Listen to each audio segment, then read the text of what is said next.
We started in 1996.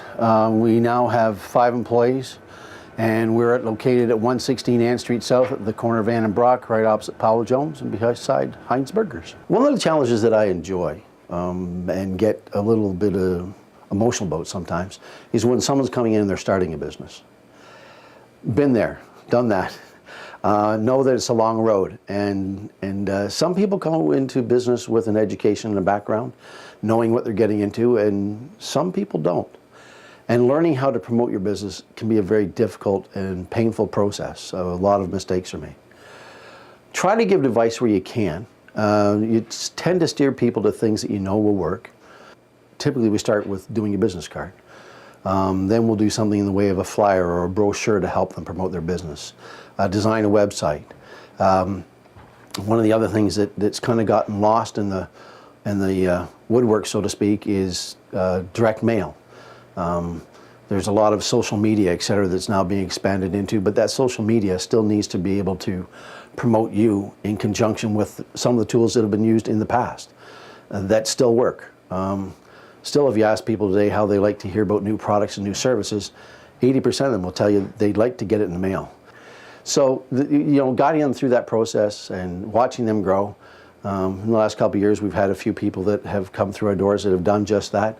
And it's nice to see them go from doing nothing but spending money to get their business going to getting to a place where they're now starting to make a living and be able to put food on the table and care for their family. Because at the end of the day, that's what it's about for all of us. It's being able to do the things that we need to do and take care of our responsibilities and take care of our families.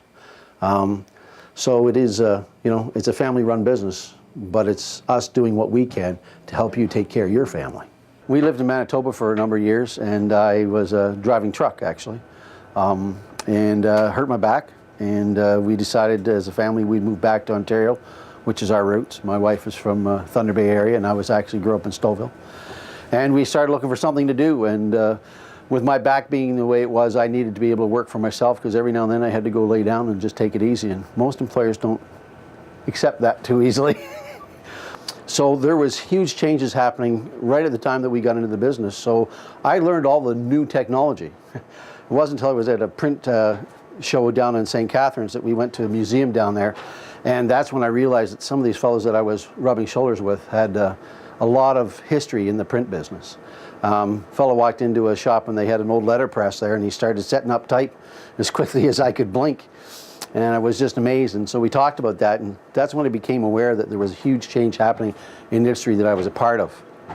One of the things that was happening, color copiers were becoming commonplace, but being connected and becoming actual printing devices was just happening. And we actually had one of the first color copiers connected in town. We got a situation with one of our clients that needed something done in color, and it was a large book. It was 72 pages long, and they wanted it done in color.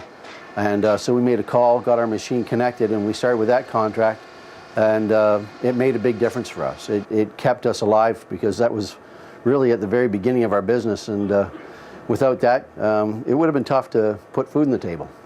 So technology has made a big change. And the other thing we got involved in was large format printing, and we got involved in doing basically interior work. You would do maybe art reprints and posters for interior stuff.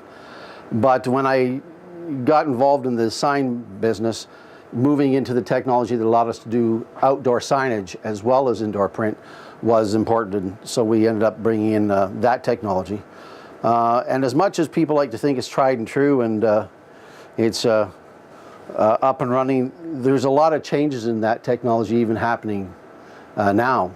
And there's a lot of experimentation that's being done in different substrates and different materials to print on. There's a number of different types of large format printers for different materials. And so picking the right technology to suit your customers and their needs is really important. And so we've gone with an Echo Solvent machine, which allows us the largest gamut of flexibility on the types of materials that we can print on. We've offered design from, well, probably the very beginning. It's not just about creating a design, it's also about understanding what it is that they're trying to communicate to their customers. Finding out what their niche is. It's sometimes the hardest part is to get that information in and just let him go with it. A lot of times I find that if we give Steve the raw data on it and let him fly with it, he tends to end up with a better design sometimes than when he's getting handled a little too much along the way. I've always said we design probably about 90% of everything that we print. And so when you take a look around and see things that are here in our shop, most of it's been created by that fellow that we just talked about, Steve. So a number of things that we've gotten involved in, along with just designing print and doing printed materials. We also have a wayfinding system that we're certified on and licensed to do, the Vista system. That's been used in such places as RVH and Simcoe Administration Building. And it's a neat product. It has a lot of flexibility to it. So if you're doing a wayfinding system for a large building, it's a great product, very versatile, good for indoor and as well as external signage. This is cut vinyl that we're doing right now. Greg's putting on this truck here. But we also do full wraps, anything printed. Sometimes a vehicle needs an image created without doing a full wrap, but give the impression of a full wrap. So sometimes you do a combination of cut vinyl as well as printed graphics.